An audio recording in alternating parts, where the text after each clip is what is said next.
आज हम लोग पदार्थों के पृथक्करण के बारे में पढ़ेंगे, जो सभी प्रतियोगी परीक्षाओं में पूछे जाते रहे, इनकी विधियों को। इसके दौरान सर्वप्रथम हम लोग आज ठोस जो द्रव में मिली हुई होती है, उस ठोस को कैसे अलग किया जाए, उस द्रव को कैसे अलग किया जाए, इस बारे में अध्ययन करेंगे। तो इसके अंतर्गत पहला जो हमारा टॉपिक आता है वह आता है अवसादन या तलघटन। अवसादन या तलघटन। अवसादन नाम से स्पष्ट है, अवसादन या तलघटन। तल मतलब होता है पेंदी, तल मतलब पेंदी, पेंदी में आकर के बैठ जाता है। जब किसी द्रव में कोई ठोस घुला होता है और उसको हम कुछ देर तक अस्थिर छोड़ देते हैं, इस दौरान क्या होता है, जो भी ठोस होता है, भारी कण होता है, वो उसके पेंदी में आकर के बैठ जाता है और द्रव ऊपर हो जाती है। इसी विधि का नाम है अवसादन या तलघटन। इस दौरान हम लोग थोड़ी देर के लिए उस मिक्सचर को अस्थिर छोड़ देते हैं। तो यही हो जाता है कि जितना भी भारी कण होता है वो उसके पेंदी में बैठ जाता है एवं द्रव जो होता है वो ऊपर आ जाता है। तो जो नीचे में बैठा है भारी कण, ठोस वाला कण, वही है तलघटन या अवसादन। अब दूसरा जो टॉपिक आता है इसके अंतर्गत वह है निस्तारण या निथारना। ये भी पूछा गया है, निस्तारण या निथारना। इस प्रक्रिया में अवसादित मिश्रण के द्रव को बिना हिलाए दूसरे, देखिए यही था ना अवसादन। अवसादन में तो भारी कण नीचे बैठ गया था और द्रव ऊपर हो गया था। तो जो भी अवसादित द्रव था, अवसादित द्रव मतलब जो द्रव ऊपर आ गया था, उस द्रव को बिना बर्तन को ज़्यादा हिलाए अस्थिर से हम दूसरे बर्तन में निकाल लेते हैं और पेंदी में जो बचा हुआ चीज़ रह जाता है वह क्या होता है, तो उसी में रह जाता है और दूसरा जो द्रव था उसको हमने दूसरे बर्तन में निकाल लिया। इस विधि का नाम है निस्तारण या निथारना। निथारना का मतलब हुआ बर्तन को बिना हिलाए, जैसे मान लीजिए इसमें बैठा हुआ है, इसमें यहाँ तक कण बैठा हुआ है, तो इसको बिना हिलाए हम क्या करेंगे, इसमें से दूसरे बर्तन में इसको उड़ेल करके निकाल लेंगे। यहाँ तक मान लीजिए ये भारी कण बैठा हुआ है, अब इसको हम ज़्यादा बिना हिलाए डुलाए अस्थिर से पानी को दूसरे बर्तन में निकाल लिए और इसमें जो बैठा हुआ था कण वो इसी में रह गया। इस विधि का नाम है निस्तारण या निथारना। अब अगला जो विधि है हम लोग का, इसमें निस्यंदन या छानना। इस विधि में क्या किया जाता है, छननी से छान करके ठोस को द्रव से अलग किया जाता है।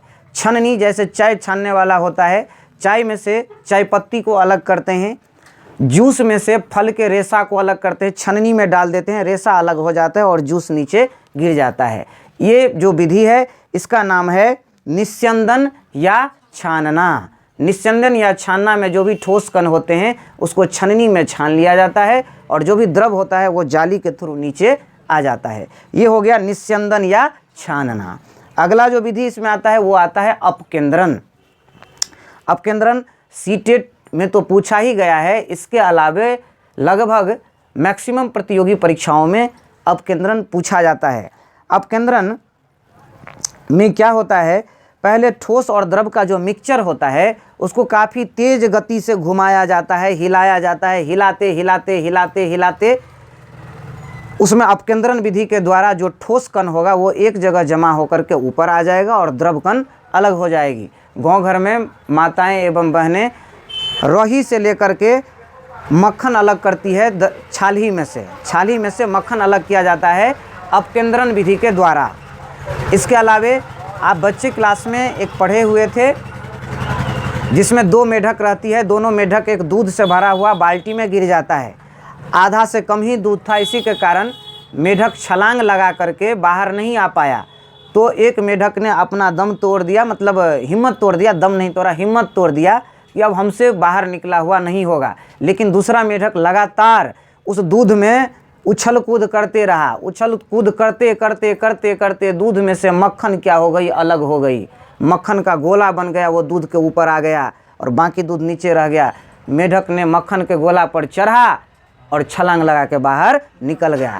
बेचारा जो वो मसवेलहा था उसमें पड़ा हुआ, वो भी उस पर चढ़ा, कूद के बाहर आ गया। तो ये चैप्टर का नाम था हिम्मत मत हारो। लेकिन हमें उससे नहीं मतलब था, हमें मतलब था कि ये जो मक्खन का गोला अलग हुआ किस विधि से अलग हुआ, अपकेंद्रन से। इसके साथ एक प्रश्न पूछा जाता रहा है कि वॉशिंग मशीन में से कपड़ा से जो गंदगी निकलता है वो किस विधि से निकलता है? अपकेंद्रण विधि द्वारा। ये क्वेश्चन पूछा गया है सीटेट में ही। अपकेंद्रण से ही वॉशिंग मशीन द्वारा कपड़ों की धुलाई की जाती है। अगला विधि है वाष्पीकरण।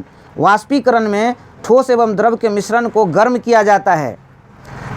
जब द्रव को गर्म करेंगे तो वो भाप बन करके ऊपर उड़ जाएगा। द्रव तो ऊपर उठ जाते हैं लेकिन उसके जो ठोस होते हैं वो नीचे में ही जमे रह जाते हैं। तो द्रव भाप बन के निकल गए, ठोस हमें बच गए, और ये चूँकि वाष्प बन करके ऊपर गया, इसीलिए इस विधि का नाम है वाष्पीकरण। इससे भी ठोस एवं द्रव के मिक्सचर को अलग किया जाता है। अगला है आपका इसमें द्रव शोधन या आसवन। द्रव शोधन या आसवन क्या होता है? वाष्पीकरण विधि में तो वाष्प को आपने छोड़ दिया, ऊपर जाने दिया और ठोस को बचा लिया, लेकिन द्रव शोधन में या आसवन जो विधि है, इसमें हमें द्रव भी चाहिए और वो ठोस भी चाहिए। प्रक्रिया वही होगा। प्रक्रिया क्या होगा कि हम लोग क्या करेंगे, बर्तन में मान लीजिए ये कढ़ाई है, इस कढ़ाई में हमने उस मिक्सचर को डाल दिया जिसमें मान लीजिए नमक और पानी का मिक्सचर है, समुद्री जल है मान लीजिए जो नमकीन है, तो उसमें नमक भी है और पानी भी है। इसको क्या किए हम लोग, गर्म किए। मान लीजिए ये आपका स्प्रिट लैंप है और इसको बर्नर जला दिए, इसको क्या किए, गर्म किए। जब इसको गर्म किए, गर्म करने के दौरान क्या हुई गर्म करने के दौरान इसमें से भाप बन के द्रव जो था वो उड़ने लगा। द्रव जो है भाप बन करके उड़ना शुरू कर दिया। अभी यदि आप इस द्रव को उड़ने दें तो ये वाष्पीकरण हो गया, इसमें अंत में नमक बच जाएगा। लेकिन यदि हमें ये द्रव भी चाहिए, इसको उड़ने न पाए, ऐसी व्यवस्था करना हो, तो इसी विधि का नाम है द्रव शोधन या आसवन। इसमें क्या किया जाता है, एक ठो ठंडा प्लेट ऊपर में रख दिया जाता है, इस कदर का ठंडा प्लेट है ये इतना ठंडा रहता है कि ये जो वाष्प जो जाती है यहाँ पर पानी की बूंद बना लेती है, और ये बूंद इस तरह से ये बूंद नीचे आती है और बूंद के रूप में यहाँ जो है दूसरे बर्तन में, यहाँ पर एक ठो दूसरा बर्तन लगा दिए हैं। उस बर्तन में ये जो बूंद है वो द्रव के रूप में यहाँ जमा हो रहे हैं। इस विधि का नाम है आसवन या द्रव शोधन। इसमें नमक यहाँ बच जाएगा और पानी यहाँ बच जाएगा, ये शुद्ध पानी बचेगा, ये थोड़ा भी नमकीन नहीं होगा। तो ये हो गया द्रव शोधन या आसवन। ये हो गए, ये सारे विधि थे ठोस एवं द्रव के मिक्सचर को अलग करना। अब जो अगला विधि हम लोग पढ़ रहे हैं उसमें आ रहा है ठोस में ठोस का जो मिक्सचर होगा उसको अलग करना। ठोस में से ठोस के मिक्सचर को अलग करने के लिए पहला विधि आता है हस्तचयन। हस्तचयन मतलब होता है हाथ से चुनना। हाथ से चुन करके अलग करते हैं। अक्सर लोग चावल में, दाल में मिले हुए कंकर पत्थरों को हाथ से चुन चुन करके अलग कर लेते हैं, इसी का नाम है हस्तचयन। अगला है थ्रेसिंग या गाहना। इस विधि के द्वारा क्या होता है, अनाज को उसके डंडियों से, उसके भूसों से अलग करने के लिए थ्रेसर का उपयोग किया जाता है। कभी कभार हम लोग डंडा से उसको ऐसे पीट पीट करके भी दाने को डंडियों से अलग करते हैं। इस विधि का नाम है थ्रेसिंग या गाहना। थ्रेसर से भी किया जाता है और हाथ से डंडे से पीट पीट करके भी किया जाता है, इसको कहते हैं थ्रेसिंग या गाहना। अगला जो विधि है निष्पावन या पछारना। निष्पावन या पछारना का यहाँ दिया गया है, निष्पावन या पछारना। निष्पावन का अर्थ हुआ हवा के माध्यम से भारी कण और हल्के कणों को अलग करना। जब कभी गांव में ये अक्सर देखने को मिलता है कि भूसा से अनाज के दानों को अलग करने के लिए जहाँ कहीं हवादार जगह हो, जहाँ हवा चलती हो, वहाँ चले जाते हैं लोग और एक तो छोटे से बर्तन में अनाज को लेकर के हवा के सामने में ऐसे गिराते हैं। ऐसे गिराने से क्या हुआ, इसमें ये लाल कण जो है ये अनाज के दाने हैं और ब्लू कलर में जो है ये भूसा है। हवा जो इधर से चली तो ये भारी होने के कारण नीचे गिर गए और ये भूसा हल्का होने के कारण अलग हो गया। तो जब अनाज के दाने भारी हुए, भूसा हल्का हुआ, तो भारी कण और हल्के कण को अलग करने के लिए जो विधि अपनाई जाती है उसको कहते हैं निष्पावन या पछारना। याद रहेगा ये। इसमें भारी कण और हल्के कण को हवा के थ्रू अलग किया जाता है। थ्रेसर सब में भी मशीन लगा रहता है, हवा वाला पंखी लगा रहता है, तो अनाज नीचे हो जाता है और भूसा दूर चला जाता है। अगला आगे आपको चालन। चालन तो बुझते ही है, चलनी। चलनी जिससे आटा और चोकर को अलग किया जाता है। एवं कोई बड़े जो दानेदार कण होंगे उसको चलनी में डाल करके उसको अलग कर लिया जाता है। आजकल घर का प्लास्टर होता है तो उसमें भी बालू में से जो बड़ा बड़ा पत्थर होता है उसको चालने के लिए चलनी का यूज किया जाता है। बालू के छोटे कण नीचे आ जाते हैं एवं पत्थर कंकड़ जो है वो बाहर हो जाता है। ये हुआ चालना। अगला है चुंबकीय पृथक्करण। जब किसी ठोस में लोहा, आप इसमें निकेल भी है, कोबाल्ट भी है, ऐसा चीज़ जो चुंबक में सट जाए, ऐसा चीज़ मिला हो, लोहा, निकेल, कोबाल्ट इत्यादि जो चुंबक में सटने वाला चीज़ आ जाए, मिल जाए, तो एक ठोस ताकतवर चुंबक को हम लोग उसमें घुमा देते हैं। चारों तरफ घुमाने से जो भी उसका कण होगा जो उसमें सट सकता है वो तो चुंबक में सट जाते हैं, बाकी अनाज के दाने पूरा क्लियर हो जाते हैं इन कणों से। खास करके जो चुंबक में सटने वाले हैं वो चुंबक में सट करके अलग हो जाते हैं। तो इस विधि का क्या नाम है? चुंबकीय पृथक्करण। तो ये हुआ ख़त्म ठोस में ठोस के मिक्सचर का ये विधि था। पहला था हस्तचयन, दूसरा था थ्रेशिंग या गाहना, तीसरा था निष्पावन या पछाड़ना, अगला था चालन विधि और अंत में था चुंबकीय पृथक्करण विधि। अब हम लोग देख रहे हैं कि द्रव से द्रव को कैसे अलग करेंगे। तो पहला इसका विधि है वो है पृथक कीप। एक कीप आता है जो ट्रांसफरेबल रहता है, वो बाहर से दिख सकता है कि कहाँ तक पानी है। पानी और तेल के मिक्सचर को अक्सर पृथक कीप से अलग किया जाता है। पृथक कीप में देखा जा सकता है, मान लीजिए कि ये जितना ब्लैक भाग है वो पानी है, ऊपर में तेल हल्का होने के कारण ऊपर में ये लाल कलर की जो है ये तेल है। अभी दोनों मिला हुआ है, चूँकि पानी और तेल आपस में पूरा मिक्सअप नहीं होते हैं। तेल हल्का होने के कारण ऊपर रहता है और पानी नीचे रहता है, तो कीप ट्रांसफरेबल रहता है, देखने योग्य रहता है। बाहर से यहाँ पर एक नल की जैसे लगा होता है जिसको हम घुमा करके बंद ऑन ऑफ कर सकते हैं।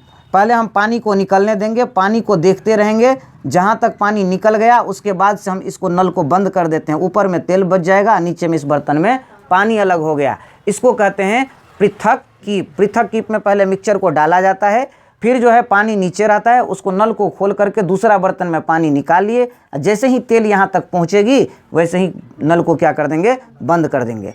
तेल अलग हो जाएगा, पानी अलग हो जाएगी। ये पृथक कीप की मदद से तेल और पानी के मिक्सचर को अलग किया जाता है। और इसका दूसरा जो है वो है प्रभाजी आसवन। प्रभाजी आसवन ज़्यादातर तेल को अलग अलग पार्ट में बांटने के लिए उपयोग में लाया जाता है। आप जानते हैं इराक, ईरान, सऊदी अरब, संयुक्त अरब अमीरात, ये जो देश सब हैं इसमें तेल ज़्यादा है, पानी कम है। यहाँ पर तेल सस्ता है और पानी महंगा है, तो इन जगहों से जो तेल आता है वो क्रूड ऑयल कहलाता है, कच्चा तेल कहलाता है। इसमें बिल्कुल काला रहता है तेल। मान लीजिए ये एक बोतल में बंद है, ये बिल्कुल काला तेल आता है वहाँ से। उसी काले तेल को हम लोग डीजल, पेट्रोल इन सब चीज़ों में उपयोग कर रहे हैं। इस काले तेल का क्या किया जाता है?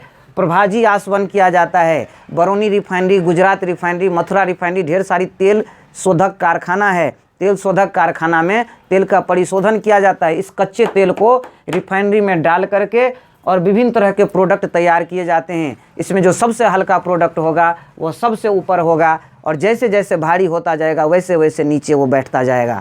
देख लीजिए, जब प्रभाजी आसवन किया जाता है तो सबसे हल्का हाइड्रोजन गैस होता है, वो सबसे ऊपर, गैस वाला जो भी होगा वो सबसे ऊपर में रहेगा। यहाँ नल के जैसा आकार है, उसको खोल करके सिलेंडर में भर लिया जाता है। उसी तरह से एलपीजी और सीएनजी है जो 2 नंबर पर आ रहा है, उसको इस नल को खोल करके सिलेंडर में हम भर लेंगे। उससे जो भारी होगा वो पेट्रोल है। पेट्रोल इस खाने में आके जमा हो गया, उसको खोल करके पेट्रोल वाला टंकी में भर लिए। फिर उसके बाद केरोसिन है, उससे भारी डीजल है, मोटा होता जाता है। ये देखिए, पेट्रोल उड़ने वाला रहता है, उससे भी ज़्यादा उड़ने वाला एलपीजी है, उससे भी ज़्यादा उड़ने वाला हाइड्रोजन है। ये धीरे धीरे मोटा होता गया। देखिए, पेट्रोल से मोटा केरोसिन, केरोसिन से मोटा डीजल और डीजल से मोटा मोबिल, मोबिल से मोटा ग्रीज और ग्रीज से मोटा मोमबत्ती, वैक्स माने मोमबत्ती, और सबसे नीचे में कचरा टाइप में अलकतरा या चारकोल बैठ जाता है। तो इस तरह से कच्चे तेल को जो हम लोगों ने विभिन्न प्रोडक्ट में अलग अलग किया है, इसी को कहा जाता है प्रभाजी आसवन। तो अभी हम लोगों ने द्रव से द्रव को अलग करने का 2 विधि जाना है, एक तो पृथक कीप और दूसरा प्रभाजी आसवन। तो ये जो पदार्थों के पृथक्करण करने की विधियां थी, पहला था ठोस एवं द्रव के मिश्रण को अलग करना। उसमें हम लोगों ने देखा सबसे पहले अवसादन या तलघटन। अवसादन या तलघटन उसमें बिना हिलाए थोड़ा देर छोड़ देते हैं, नीचे में बैठ जाता है। दूसरा देखे थे निस्तारण या निथारना, इसमें था नीचे बैठे हुए को बिना बर्तन को हिलाए हुए द्रव को दूसरे बर्तन में निकाल लेना, ये था निस्तारण या निथारना। अगला था निस्यंदन या छानना, इसमें आप पढ़े थे चाय छन्नी से चाय पत्ती को और चाय को अलग करते हैं, फल के रेशा को जूस से अलग करते हैं। उसके बाद अपकेंद्रन था, वॉशिंग मशीन कपड़ा इसी विधि से धोता है। दूध में से मक्खन इसी विधि से लाया जाएगा, अपकेंद्रन विधि से। उसके बाद था वाष्पीकरण, इसमें गर्म करके पानी को उड़ा दिया जाता है, नीचे में या नमक घुला हो तो नमक बच जाएगा, चीनी घुला हो तो चीनी बच जाएगा। उसके बाद द्रव शोधन या अवसाद क्या था, आसवन। द्रव शोधन में क्या किए, पानी को भी अलग कर लिए और चीनी को भी अलग कर लिए द्रव शोधन में, इसको आसवन भी कहते हैं। उसके बाद आपने पढ़ा ठोस से ठोस में पहला है हस्तचयन, हाथ से चुन करके। दूसरा था थ्रेशिंग या गाहना, जिसमें थ्रेशर के द्वारा या डंडियों से पीट करके अलग करते हैं अनाज को। उसके बाद निष्पावन या पछाड़ना, हवा के माध्यम से भारी कण को और हल्के कण को अलग करते हैं। उसके बाद था आपको चालन, चलनी से छान करके बड़े कण को या चोकर को आटे से अलग करते हैं। इसके बाद था आपको चुंबकीय पृथक्करण, चुंबक को उसमें घुमा करके लौह पदार्थ को अलग कर देते हैं, बाकी को अलग कर देते हैं। अंत में द्रव से द्रव में पृथक्कीप, जिसमें तेल और पानी को अलग किया जाता है।